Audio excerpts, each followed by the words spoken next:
spiritual journey begin? Like, where did all this start? Okay, yeah, my spiritual journey. Well, so when I was a kid, like probably around 7 or 8 years old, I heard about telekinesis, and instantly I knew it was real. And I went home and I practiced it, and I got some results, like at 7 or 8 years old. And so Wow. I was reading up all these articles at 7 or 8 years old on meditation and like consciousness and stuff like that.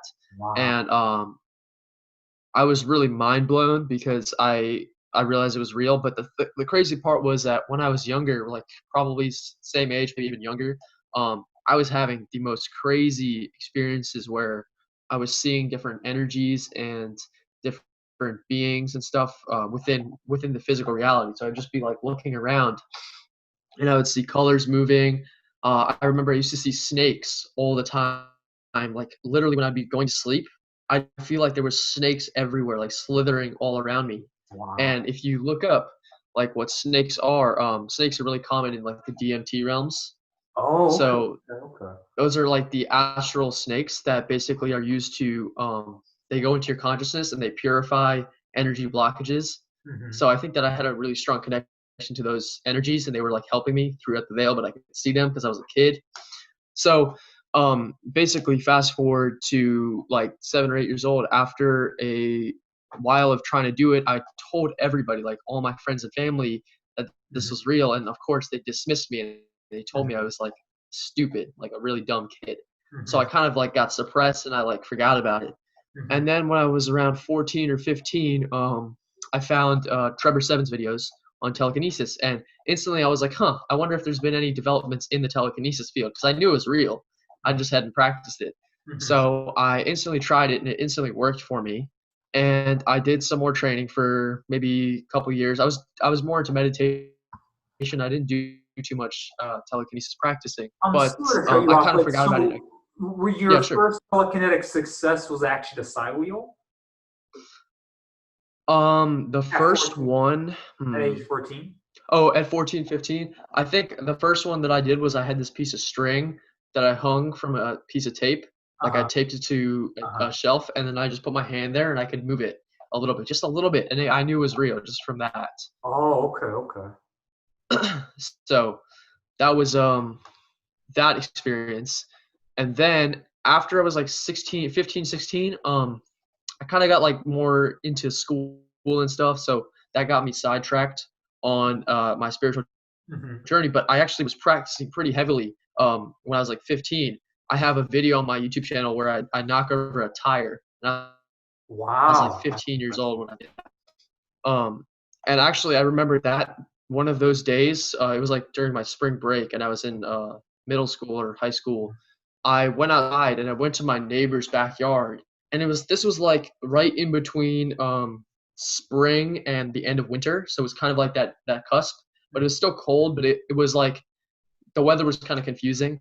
And I remember, and I was like playing with the energy, and it all of a sudden it just started snowing out of nowhere. Wow. And that's when I was like, okay, this is definitely 100% real. But then something happened. I forgot about it again. And when I went to college, when I was like 18 or so, I actually I remembered like I would smoke a lot of weed with my friends, Hmm. and it would make that energy surge through my body. Hmm. Hmm. And one night I remember we smoked a lot of weed, and I started getting into more meditation as well. So that was partly why I was getting this energy as well as sun gazing.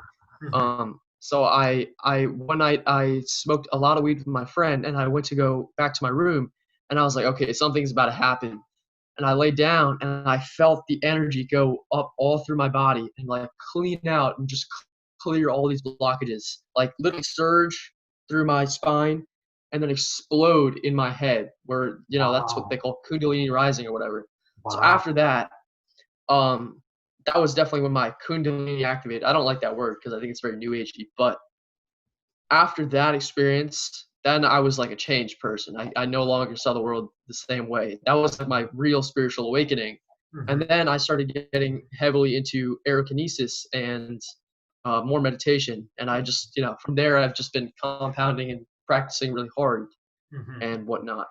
Hmm. So that's basically my story in a Hmm. very short summary. Wow. Okay. So you currently have a YouTube channel, as well as a website called Matrix Unveiled.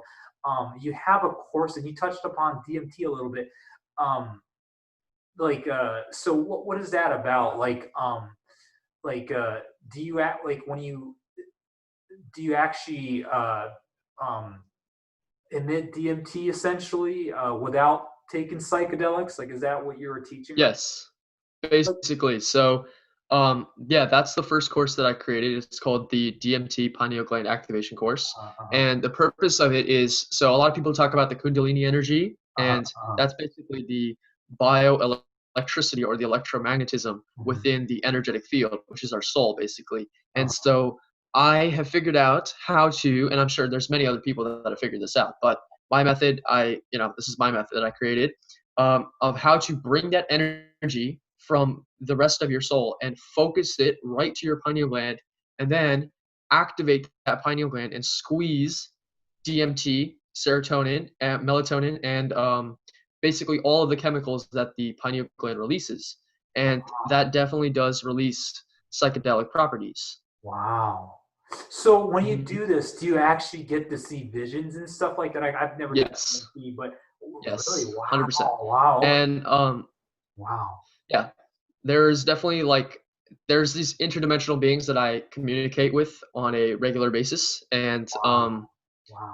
actually, just before we got on this call, I was literally just meditating. And if I don't focus on the DMT production, it's not as intense. So it's just like a regular meditation.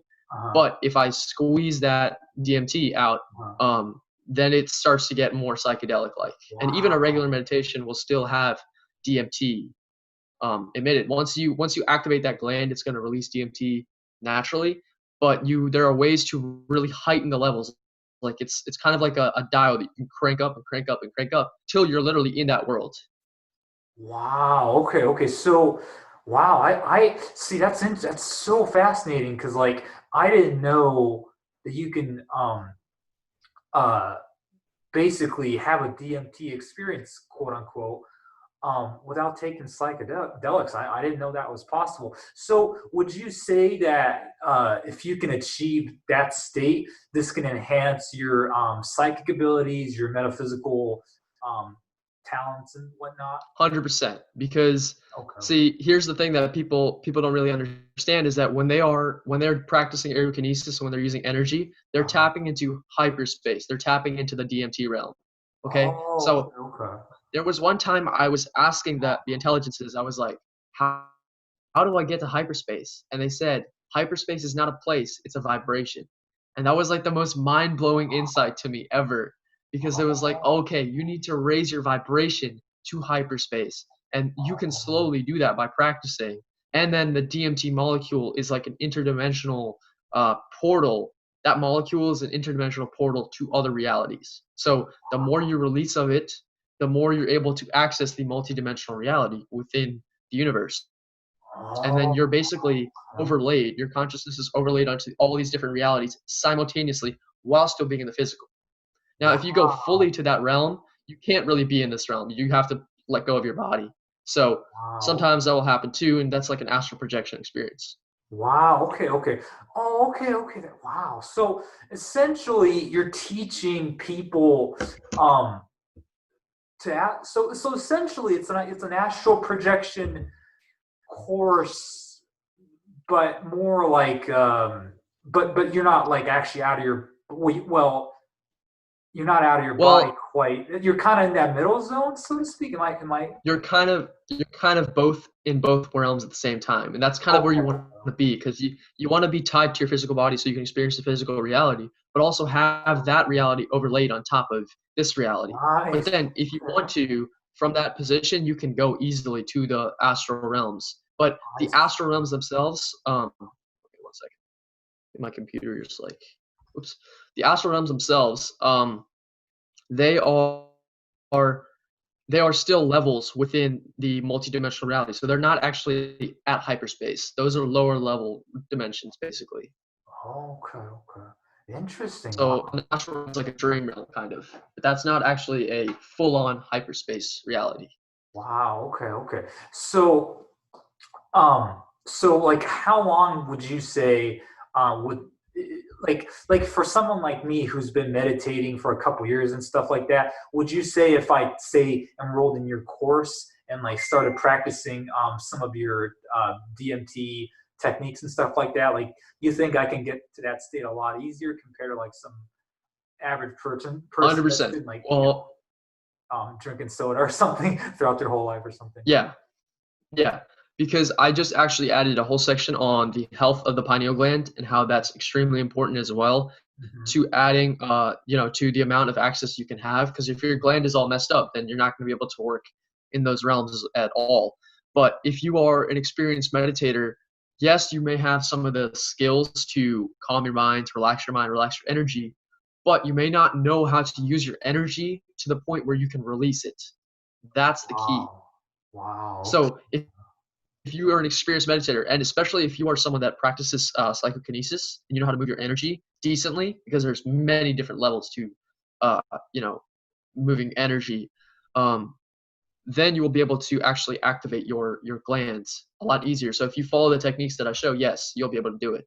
And Wow. even some people that I've talked to, like they've meditated for a couple of years. I had one person that I talked to recently. He said he was meditating for a couple of years, and then after he did some of the techniques in my course, he was like, I started seeing this black energy pulsating. Is that normal? And I was like, yeah, just ignore it. It's all right. He's like, okay, I thought it was going like crazy or something, or I thought it was like, you know, freaking out. So he was accessing another part of the multi-dimensional reality, basically. Wow. Okay. Okay. Interesting. Wow. Okay. Hmm. So you mentioned uh aerokinesis earlier. Why would you like so you are very big into practicing aerokinesis. Why do you think it's so important to practice aerokinesis versus like a psi wheel or some of these really advanced guys like Seven Rise and like that Chris guy and stuff? They can like move cups and stuff like that. Like, why do you put such an emphasis on aerokinesis? Why is it so important, in your opinion, to practice aerokinesis? Right. Because see, the thing is, when you're doing this psychokinesis practice, it's not about the movement of the simple object. Mhm. That's actually a reflection or a side effect of you connecting to the energy fields and you connecting to the universe. Mhm. So your ability to do psychokinesis is a reflection of your ability to access energy, which is your ability to become a creator of your own reality. So Aerokinesis helps you tap back into the natural energetic fields of nature and of the universal consciousness. And as well as it also teaches you how to link yourself up to the tree intelligences, to the plant intelligences, to the sun intelligences, all the frequencies within nature. There is almost no energy that is alive, sentient, and conscious. Well, all energy is conscious, but there's no energy that's really free flowing and energized, magnetized within the indoors. So when you're practicing with a psi wheel, you're not really magnetizing your energy field, and the amount of energy that you can access when you're inside is this much, but when you're outside, the amount is basically unlimited, literally unlimited. We say that the universe is unlimited, right? You can access unlimited amounts of electromagnetism when Mhm. you're connected to the elements Mhm. because it's a matrix, so you can keep spawning in more and more energy. Wow. So not only that, it teaches people how to be in harmony with the elements and with nature, and that's very important. Let's say there's a tsunami or there's a tornado coming. If you've done is practice with your psi wheel, you're not going to be able to know how to calm down the winds of the tornado. That may save your life. Oh, okay, that's true. Or you may not be able to know how to create rain if there's a drought. So these Wow. are all things that are very important to learn. Wow. Okay. Okay.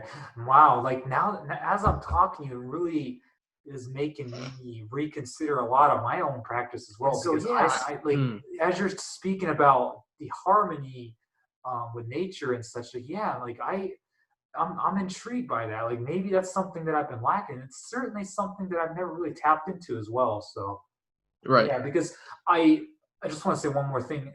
Because for me, like I was really deeply uh um introspecting on like life and like what I want to accomplish in the future and stuff like that. And um, yeah, and like what I want to ultimately accomplish with my telekinetic abilities and stuff like that. And I came to the revelation like I want to be able to summon rain, but Hmm. yeah, like in order to do that, I probably need to probably actually go outside instead of like being indoors. So Definitely. yeah, Yeah. You're not going to be able to summon rain by practicing a psi wheel. Um, and the other part that people don't understand is that, see, the plants, the trees, nature in and of itself is a computer system. The whole reality is a computer system. It's made out of digital code. right, So when you link yourself up to the digital code, when you link yourself up to the computer system, literally understand how the computer system works, then the computer system works for you in your favor. It gives you ideas. Okay, so when I go into nature, I'll get hundreds of video ideas that'll just stream into my consciousness. It'll give me ideas, the right people to talk to, the right people wow, to interact with, the wrong people to stay away from. It'll tell me all wow, these things. Now, sometimes I don't always listen to what nature tells me, and sometimes, that causes trouble. But right, it always gives me information. So it's an wow, information stream. It's like a data stream of code and consciousness. oh, And the wow, trees, the plants are infinitely smarter than human beings are, wow. Okay, okay. as well as the sun, the sky, earth Wow, frequencies. wow. Okay, okay. So like, so someone who's embarking on this telekinetic practice journey, such as myself, like, would you say you should totally abandon the psi wheel completely, and just strictly just practice outside nature? Um, Well, I think that you should definitely put a lot of your focus onto building your connection with nature and to practicing your energy outside. But if you're sitting inside and you're like watching a movie, there's no harm in having a side wheel sitting right next to you. Put your hand there and practice because you want to sharpen your skills in all aspects. So that's yeah, that's true. usually when I'm inside, I don't do like actual psychokinesis if I'm gonna use energy. Sometimes I'll play with the plant, like there's a plant sitting next to me. I'll play with the energy of that, Mhm, or I'll change the energy in my room. mhm. So I'll just like basically charge the vibration of the room or whatever room I'm in. Sometimes I'll mess with the lights. So once you activate once you understand the connection to the energy fields, then there's multiple different abilities that manifest from there. So if my Wow. video is not loading like quickly enough, I'll just send a bunch of energy to my computer and that will Wow. speed up the process or my Wi-Fi or whatever it is. And that's a little hack, but that's only comes from the connection to the energy field. All the other Wow. abilities are basically a side effect. Wow. So getting really good at aerokinesis is is yeah, like there's a lot deeper meaning like in that. Yes. It Wow. Okay. is it Okay. is connecting back to the universal mainframe, the universal Wow. Okay. Okay. consciousness. Wow. I never. Yeah. That's amazing. I never looked at. Uh. Yeah. Yeah. Unless I would have done this interview with you, I would have never realized that. Like that's Yeah. that's that's seriously insane wisdom that you just shared with me. Um, Thank you. so like so say like obviously there was a big fire like in Australia and stuff like that. If you want to get good at summoning rain, like to me that's like I shared with you, that is my goal. Like would you say you know like should I like I live in Washington State where it's very cloudy in general and stuff like that. um Hmm. like should I go outside and like just like meditate and try to manifest rain all the time? Like do you think that's a good way for me to get good at summoning rain, or should I just continue to practice aerokinesis until I get to the point where I'm like really good at aerokinesis? Like what is your opinion on Well, so the thing is that people have this separation concept of all the kinesi, which like, okay, this is aerokinesis, this is atmokinesis, this is psychokinesis, this is telekinesis, this is pyrokinesis.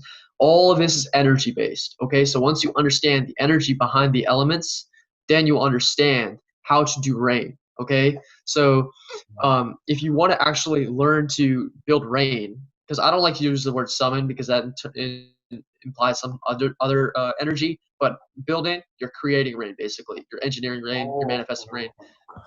um, So if you want to engineer rain or create rain, basically there has to be significant amount of charge within the clouds, electrical charge, in order to bring that rain down. So you can think rain, but you thinking rain, that's a very small amount of electrical charge that's going to go up to the clouds. Another way to do it is to find a body of water and then take the electrical charge, which you need to understand a little bit of hydrokinesis, quote unquote.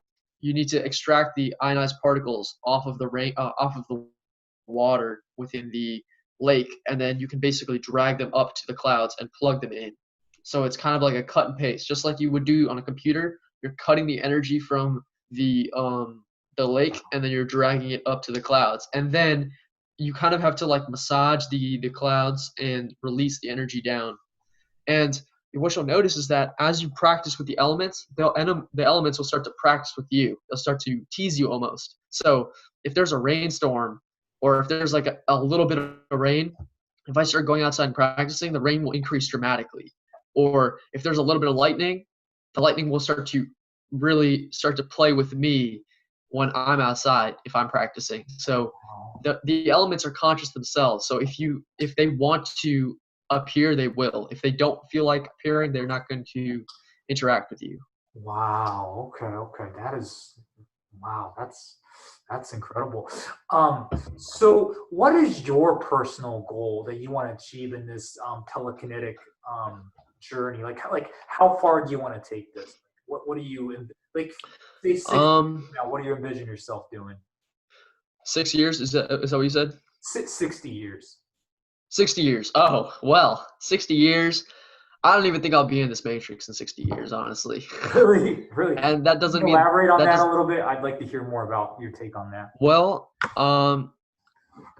let's just say, well, I don't plan on, once I complete my mission, which is, imparting all the wisdom, all the information that I've learned and decide to share back to the community, I will simply vibrate out of this reality. So there's a way to basically ride the code or use coded mathematics, use energetic mathematics, which is literally binary code, to take your energy signature and teleport your energy signature from this reality to another reality. And this is what people called Maha Samadhi, where they literally take their energy signature and they leave their body. But I'm probably going to take my body with me. So, sorry to cut you off. You just mentioned something. Is that like it sounded kind of like Hindu? Like, is that like a Hindu concept or? Maha Samadhi, this is a Hindu concept, but it has nothing to do with Hinduism. Really, it's all about frequencies. So basically, okay, Maha Samadhi is when a realized being decides to no longer inhabit their body. So they basically, their energies have already reached the peak vibration within this reality that can basically sustain they can sustain within this reality. So they simply vibrate out of this reality. And that's essentially what happens. Wow. Okay. So this place is a vibration, right? The whole matrix is a vibration. So if you surpass vibration, you can't exist in this reality anymore. So if you crank up your vibration to that level, which it's a pretty high threshold from what I understand. Right. It's a pretty high threshold. You can keep going up and up and up, and it's going to take you a while. So by 60 years, if I don't figure it out in 60 years, I would not consider myself to be a very successful energy practitioner, especially the amount that I practice every day and, dedicate to meditation as well. How much do you practice every day? Probably around, lately I've been cutting it down a little bit because I've been pretty busy with making videos, but probably around 4 hours. So 4 hours of meditation and, sorry? 4 hours of Aerokinesis or? 4 hours of meditation and Aerokinesis combined, and sun gazing and connecting to nature. Yeah, all those practices combined, basically, 4 hours. Okay. And usually, sometimes it'll be like 6 hours, and it depends like how much time I have. If I'm feeling more enthusiastic, but 4 hours, 3 to 4 hours probably is the average range. Wow. I mean, Tanuj, like how do you properly pronounce your name again? Sorry. Tanuj. Okay. Yeah. Okay. Tanuj, yeah. I suck at it's okay. stuff, but I just want to say, like, seriously never ever met a 20-year-old with this much wisdom in my life. Like, I'm Well, thank you, man. yeah, I I mean, don't think I've been here. This is not the first time I've been in this matrix. probably, I mean, seriously, like, I mean, like, You know? you sound, I feel like I'm talking to like someone that's like, you know, much older and wiser or something, like, because like it's one thing to be like intelligent and articulate, but it's another thing to like know like what you want to accomplish in life and like soul purpose and just Hmm. all that in so much depth. Like, it's like I'm just so intrigued by you and like how wise you are and Thank you, man. all that kind of stuff. It's truly remarkable, and I'm really blessed to know you.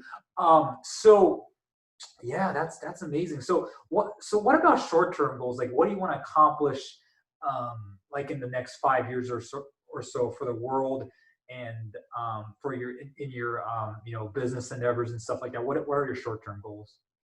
So short-term goals, Goals. short-term goals.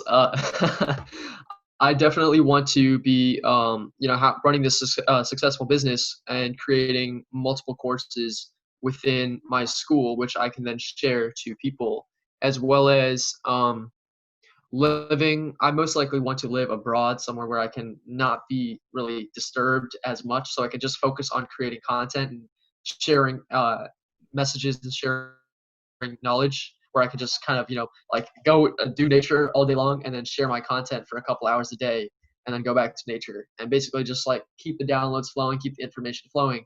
I also want to eventually do live in-person training. So if, if people want to get trained by me personally, I definitely want to do that.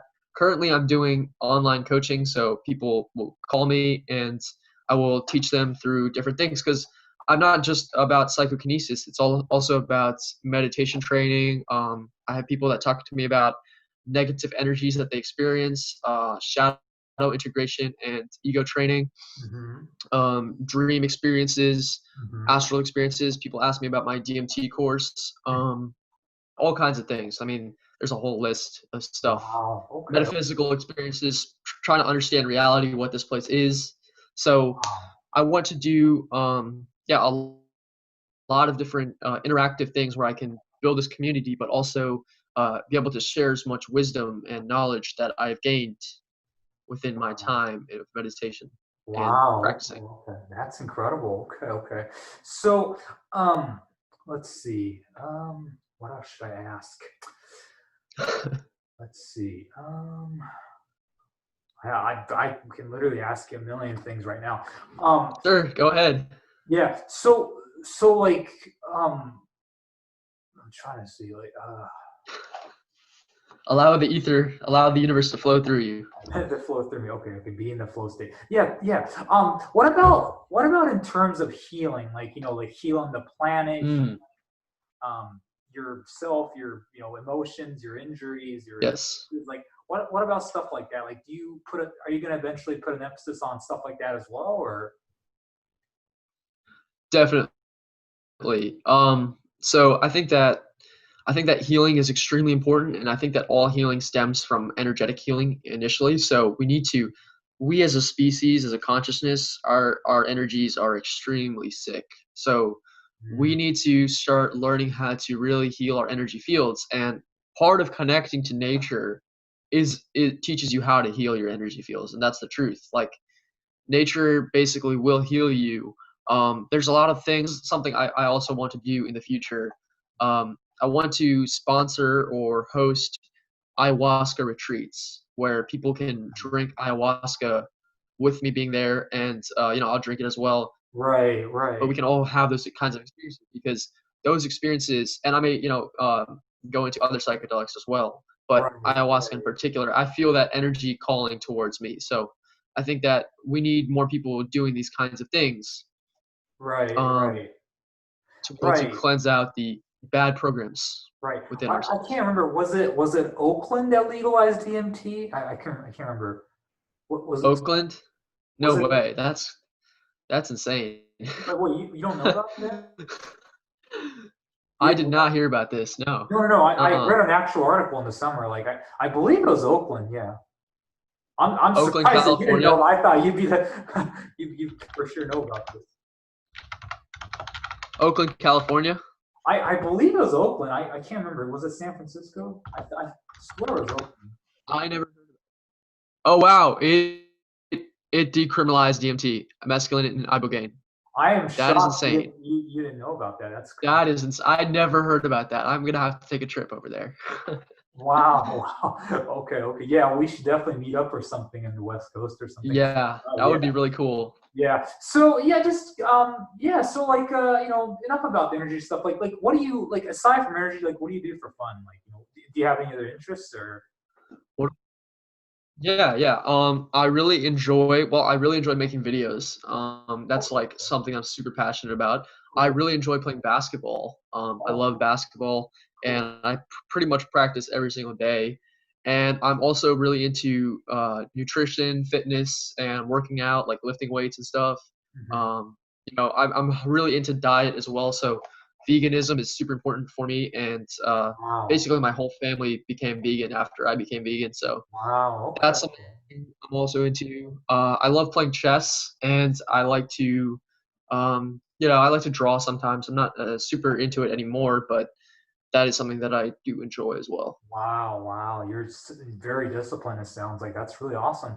And Ada, so like after you graduate from college, you plan on like you know getting a job for a little while until your business takes off, or do you just plan on strictly doing business? Well, I'm going to create the reality where my business is successful before I graduate. So I have a year and a half. Yeah. Like there's no timeline where I see myself working for someone else, because that's just not what I would do with my energy. Yeah. No, I love that attitude. Yeah, that's really cool. Yeah. Yeah, it took me, you know, 10 years of sacrifice to, you know, start, you know, pursuing entrepreneurialism. So yeah. Yeah. I made some mistakes along the way as well. Yeah, that's really cool. Okay. Yeah. Well, yeah, I think that's about what I want to ask for now. Yeah, Awesome, man. like I said, Tanuj, just yeah, thank you so much for doing this interview. You have so much incredible wisdom, and you know, yeah, I mean, I'm Thank you for having me, man. I really appreciate beyond it excited as well. to see you in the future. Like I'm excited to see what you're going to be doing, like when you're my age and stuff like that. And yeah, it's going to be really awesome. So I'm really looking forward to your success. And yeah, I would for sure love to yeah establish my business and just start you know promoting you like crazy as well. Like eventually in the long run, because I firmly believe in you. So. Thank you, man. I appreciate that. Yeah, awesome. I think we're gonna do some great things together. Yeah, for sure, man. Yeah, 100%. So, okay, Tanuj, we'll wrap this interview up for now. Let's do a part 2 for sure, because I really definitely. Yeah, Yeah. you're phenomenal. So we can wait a couple months or so, whatever it is. Yeah.